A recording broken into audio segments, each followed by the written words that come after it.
Hello, this is Morel Bernard with the continuation of the story, The Mysterious Island.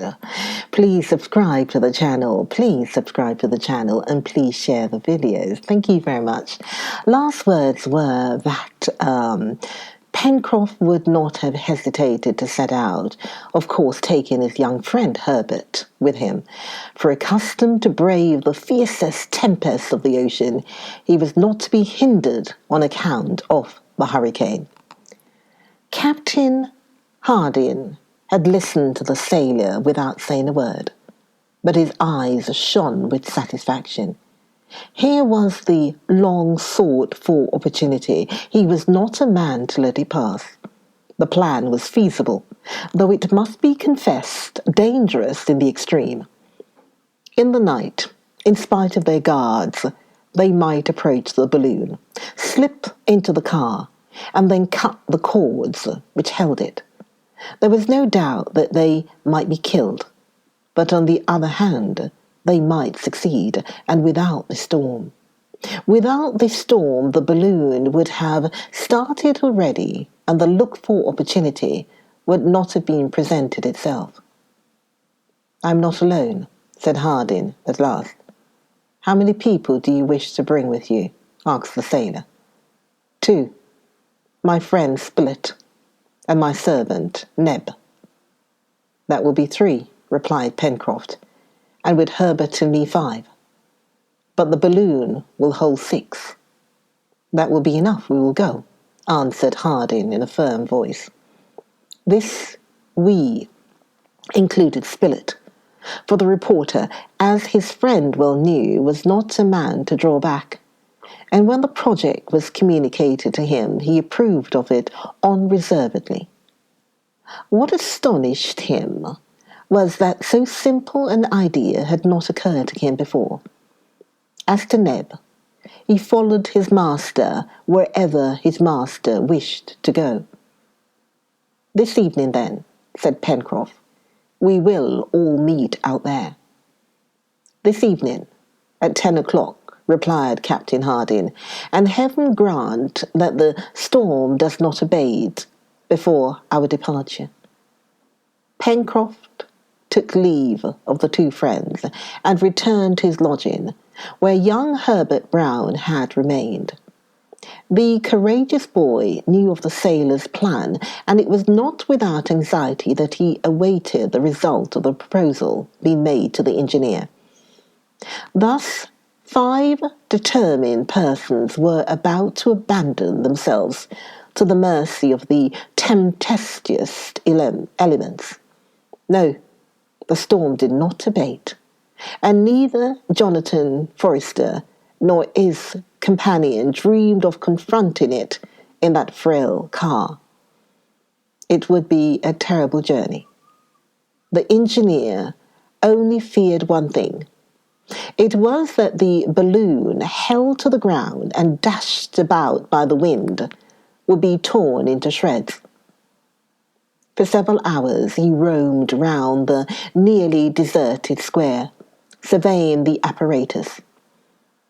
Pencroff did the same on his side, his hands in his pockets, yawning now and then like a man who did not know how to kill the time, but really dreading, like his friend, either the escape or destruction of the balloon. Evening arrived. The night was dark in the extreme. Thick mist passed like clouds close to the ground. Rain fell mingled with snow. It was very cold. A mist hung over Richmond. It seemed as if the violent storm had produced a truce between the besiegers and the besieged, and that the cannon was silenced by the louder detonations of the storm. The streets of the town were deserted. It had not even appeared necessary in that horrible weather to place a guard in the square, in the midst of which plunged the balloon. Everything favoured the departure of the prisoners. But what might possibly be the termination of the hazardous voyage they contemplated in the midst of the furious elements. "Dirty weather," exclaimed Pencroft, fixing his hat firmly on his head with a blow of his fist. "But we shall succeed all the same." At 9:30, Harding and his companions glided from different directions into the square, which the gas lights, extinguished by the wind, had left in total obscurity. Even the enormous balloon, almost beaten to the ground, could not be seen. Independently of the sacks of ballast to which the cords of the net were fastened, the car was held by a strong cable passed through a ring in the pavement. The 5 prisoners met by the car. They had not been perceived, and such was the darkness that they could not even see each other. Without speaking a word, Harding, Spilett, Neb, and Herbert took their places in the car, while Pencroft, by the engineer's order, detached successively the bags of ballast. It was the work of a few minutes only, and the sailor rejoined his companions. The balloon was then only held by the cable, and the engineer had nothing to do but to give the word. At that moment, a dog sprang with a bound into the car. It was Top, a favourite of the engineer. The faithful creature, having broken his chain, had followed his master.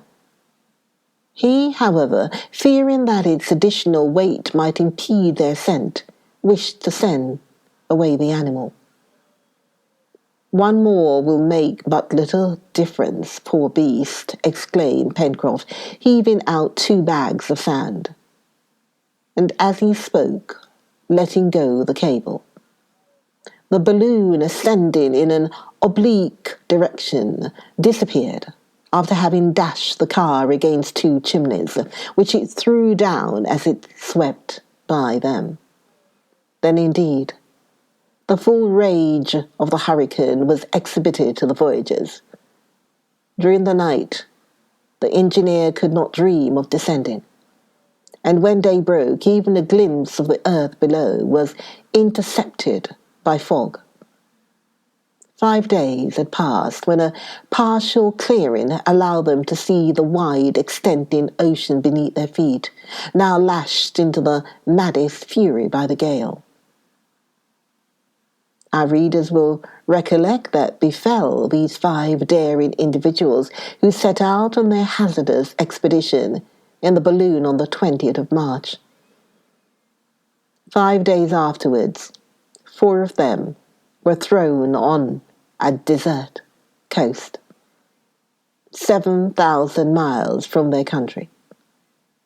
But one of their number was missing, the man who was to be their guide, their leading spirit, the engineer, Captain Harding. The instant they had recovered their feet, they all hurried to the beach in the hopes of rendering him assistance. The engineer, the meshes of the net having given way, had been carried off by wave. His dog also had disappeared. The faithful animal had voluntarily leaped out to help his master. "Forward!" cried the reporter, and all 4, Spilett, Herbert, Pencroft, and Neb, forgetting their fatigue, began their search. Poor Neb shed bitter tears, giving way to despair at the thought of having lost the only being he loved on earth. Only 2 minutes had passed from the time when Cyrus Harding disappeared to the moment when his companions set foot on the ground. They had hopes thereof of arriving in time to save him. "Let us look for him!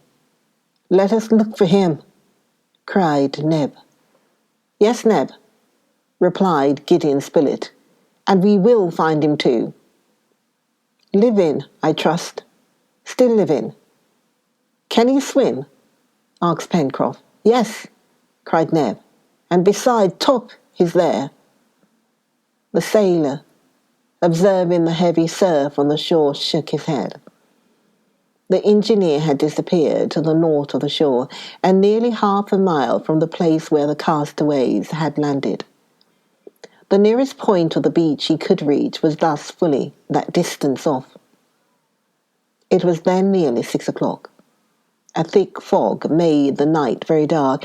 The castaways proceeded toward the north of the land in which chance had thrown him, an unknown region, the geographical situation of which they could not even guess.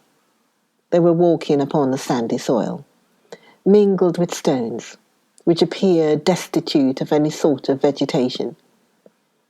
The ground, very unequal and rough, was in some places perfectly riddled with holes, making walking extremely painful. From these holes escaped every minute great birds of clumsy flight, which flew in all directions.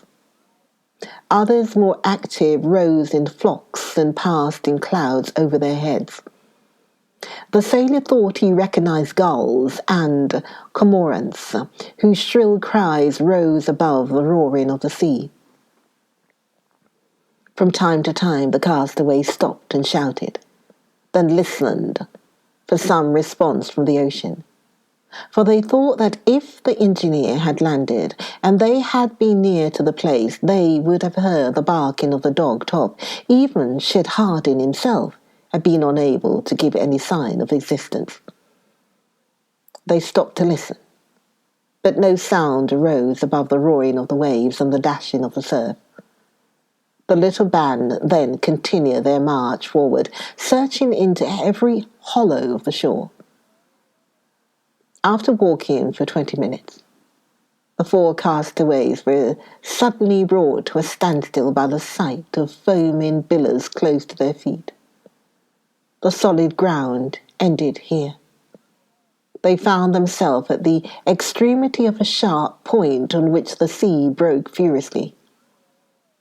It is a promontory, said the sailor. We must retrace our steps, holding towards the right, and we shall thus gain the mainland. But if he is there, said Neb, pointing to the ocean, whose waves shone of a snowy white in the darkness. Well, let us call again. And all uniting their voices, they gave a vigorous shout, but there came no reply. They waited for a lull, then began again. Still no reply. The castaways accordingly returned, following the opposite side of the promontory, over a soil equally sandy and rugged. However, Pencroff observed that the shore was more equal, that the ground rose, and he declared that it was joined by a long slope to a hill, whose massive front he thought that he could see looming indistinctly through the mist. The birds were less numerous on this part of the shore. The sea was also less tumultuous, and they observed that the agitation of the waves was diminished. The noise of the surf was scarcely heard. This side of the promontory evidently formed a semicircular bay, which the sharp point sheltered from the breakers off the open sea. But to follow this direction was to go south, exactly opposite to that part of the coast where Hardin might have landed. After a walk of a mile and a half, the shore presented no curve which would permit them to return to the north. This promontory of which they had turned the point must be attached to the mainland. The castaways, although their strength was nearly exhausted, still marched courageously forward, hoping every moment to meet with a sudden angle which would set them in the first direction. What was their disappointment when, after trudging nearly 2 miles, having reached an elevated point composed of slippery rocks, they found themselves again stopped by the sea. "We are on an islet," said Pencroft, "and we have surveyed it from one extremity to the other." The sailor was right. They had been thrown, not on a continent, not even on an island, but on an islet, which was not more than 2 miles in length, with even a less breadth. Was this barren spot the desolate refuges of seabirds, strewn with stones and destitute of vegetation, attached to a more important archipelago? It was impossible to say. When the voyagers from their car saw the land through the midst, they had not been able to reconnoiter it sufficiently. However, Pencroft, accustomed with his sailor's eye to piece through the gloom, was almost certain that he could clearly distinguish in the west confused masses which indicated an elevated coast. But they could not in the dark determine whether it was a single island or connected with others. They could not leave it either, as the sea surrounded them. They must therefore put off till the next day their search for the engineer, for whom, alas, not a single cry had reached them to show that he was still in existence. "The silence of our friend proves nothing," said the reporter. "Perhaps he has fainted or is wounded and unable to reply directly, or we will not despair." The reporter then proposed a fire on a point of the islets, which would serve as a signal to the engineer. But they searched in vain for wood or dry brambles. Nothing but sand and stones were to be found. The grief of Neb and his companions, who were all strongly attached to the intrepid Harding, can be better pictured than described. It was too evident that they were powerless to help him. They must wait with what patience they could for daylight. Either the engineer had been able to save himself and had already found a refuge on some point of the coast, or he was lost forever. The long and painful hours passed. The cold was intense. The castaways suffered cruelly, but they scarcely perceived it. They did not even think of taking a minute's rest.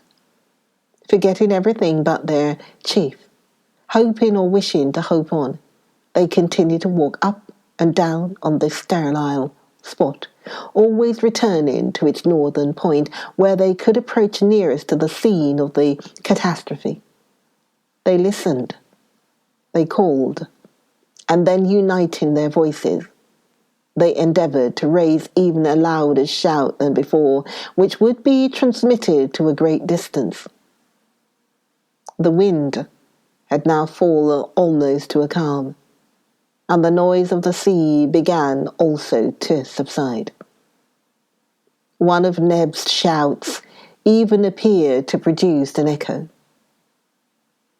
Herbert directed Pencroft's attention to it, adding, "That proves that there is a coast to the west, at no great distance." The sailor nodded. Besides, his eyes could not deceive him. If he had discovered land, however indistinct it might appear, land was sure to be there. But that distant echo was the only response produced by Neb's shouts, while a heavy gloom hung over all the part east of the island.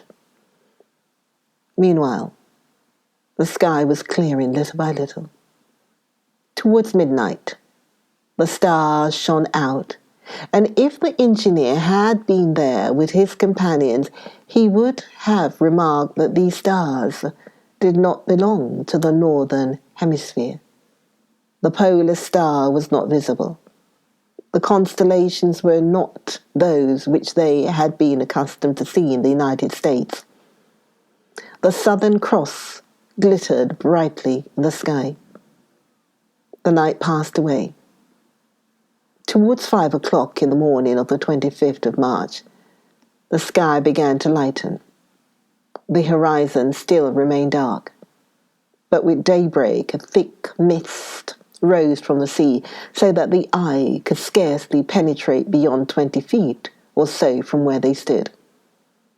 At length the fog gradually unrolled itself in great heavily moving waves. It was unfortunate, however, that the castaways could distinguish nothing around them, while the gaze of the reporter and Neb were cast upon the ocean. The sailor and Herbert looked eagerly for the coast in the west, but not a speck of land was visible. "Never mind," said Pencroff. "Though I do not see the land, I feel it. It is there, as sure as the fact that we are no longer at Richmond." But the fog was not long in rising. It was only a fine weather mist. A hot sun soon penetrated to the surface of the island. About 6:30, 3/4 of an hour after sunrise, the mist became more transparent. It grew thicker above, but cleared away below. Soon the isles appeared as if it had descended from a cloud. Then the sea showed itself around them, spreading far away towards the east, but bounded on the west by an abrupt and precipitous coast. Yes, the land was there. Their safety was at least provisionally ensured. The islet and the coast were separated by a channel about 1/2 mile in breadth, through which rushed an extremely rapid current. However, one of the castaways, following the impulse of his heart, immediately threw himself into the current, without consulting his companion, without saying a single word. It was Neb. He was in haste to be on the other side, and to climb towards the north. It had been impossible to hold him back. Pencroff called him in vain.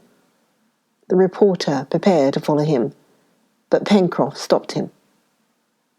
"Do you want to cross the channel?" he asked. "Yes," replied Spilett. "All right," said the seaman. "Wait a bit. Neb is well able to carry help to his master. If we venture into the channel, we risk being carried into the open sea by the current, which is running very strong. But if I'm not wrong, it is ebbing. See, the tide is going down over the sand. Let us have patience, and at low water, it is possible, we may find a fordable passage." "You are right," replied the reporter. "We will not separate more than we can help." During this time, Neb was struggling vigorously against the current. He was crossing in an oblique direction. His black shoulders could be seen emerging at each stroke. He was carried down very quickly, but he also made way towards the shore. It took more than 1/2 an hour to cross from the inlet to the land, and he reached the shore several hundred feet from the place which was opposite to the point from which he had started. Landing at the foot of a high wall of granite, he shook himself vigorously, and then setting off running, soon disappeared behind a rocky point which projected to nearly the height of the northern extremity of the islet.